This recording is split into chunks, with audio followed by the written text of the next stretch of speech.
সিংহের ডেরায় এবার ঢুকে পড়েছ বাছাধনেরা। ঈদ ছুটলে তো পাটকেল খেতেই হবে। তো তারপর ডিনারের তোফাগুলো কেমন লাগছে নেতানিয়াহু? সন্ধ্যার পর থেকে এত এত খবর হজম করতে কষ্ট হচ্ছে কি? খুব সম্ভবত ইহুদি কিং ভেবেছিলেন বিশ্ব রাজনীতিটা কেবলই একটা দাবার খেলা, যেখানে তিনি নিজেই রাজা আর বাকি সবাই বোরে। কিন্তু ডিনারের টেবিলে যখন টোফুর বদলে আগুনের গোলা পরিবেশন করা হয়, তখন হজম করাটা একটু যন্ত্রণাদায়কই বটে। কিন্তু বেইমানের উপহার কিভাবে দিতে হয় আয়াতুল্লাহ খামেনি খুব ভালো করেই জানেন।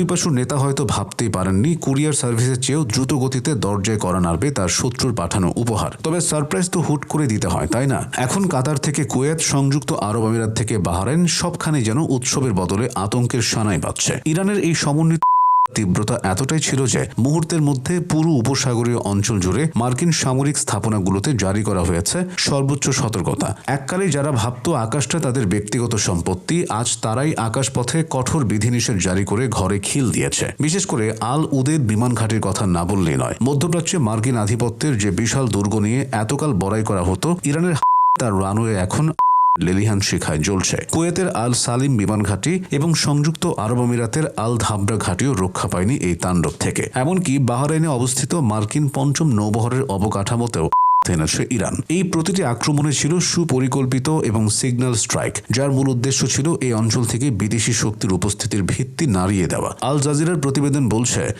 ঘটেছে ঠিকই, তবে তার চেয়ে বেশি ধূলিসাৎ হয়েছে বিদেশি শক্তির সেই দোর্দণ্ড প্রতাপের ভিত্তি। তেহরান প্রমাণ করেছে যে তা কেবল সীমান্তের ভেতরে সীমাবদ্ধ নয়, বরং তা হাজার মাইল দূরের লক্ষ্যবস্তুকেও নিখুঁতভাবে গুড়িয়ে দিতে সক্ষম। টুইস্ট এখানে শেষ নয়। একদিকে যখন ট্রাম্প সাহেব সামরিক পদক্ষেপের ছক কষছেন, তখন নিজের অন্দরমহলে নিরাপত্তার ছিদ্র দিয়ে হু হু করে বাতাস ঢুকছে, আর নেপথ্যে বসে চীন যেন মুচকি হাসছে। তারা কেবল রাডার সিস্টেম বা স্যাটেলাইট তথ্যই দিচ্ছে না, বরং ইসরায়েলি গোয়েন্দা সংস্থাগুলোর চোখের নিচে বসে আধুনিক দাবা খেলা শিখিয়ে দিচ্ছে ইরানকে। ইসরায়েলি প্রতিরক্ষা মন্ত্রী ইসরায়েল কার্জ এখন দেশ জুড়ে জরুরি অবস্থা জারি করে প্রমাণ করছেন যে তাদের তথাকথিত প্রি অ্যাম্পটিভ হামলার গালগল্প আসলে নিজের ভয় লুকানোর একটা দুর্বল প্রচেষ্টা মাত্র। অন্যদিকে তেহরানের আকাশে বিস্ফোরণের শব্দ শোনা যাচ্ছে ঠিকই, কিন্তু সেই শব্দ আসলে ইসরায়েলি দম্ভের পতন নাদ কিনা তা নিয়ে খোদ তেল আবিবে এখন কানাকানি চলছে। উপসাগরীয় আরব দেশগুলো এখন দোদুল্যমান অবস্থায়। তারা বুঝতে পারছে ইসরায়েলি জেদের মাসুল দিতে গিয়ে পুরো অঞ্চলটা যদি কুণ্ডে পরিণত হয়, তবে পালানোর পথটুকু থাকবে না।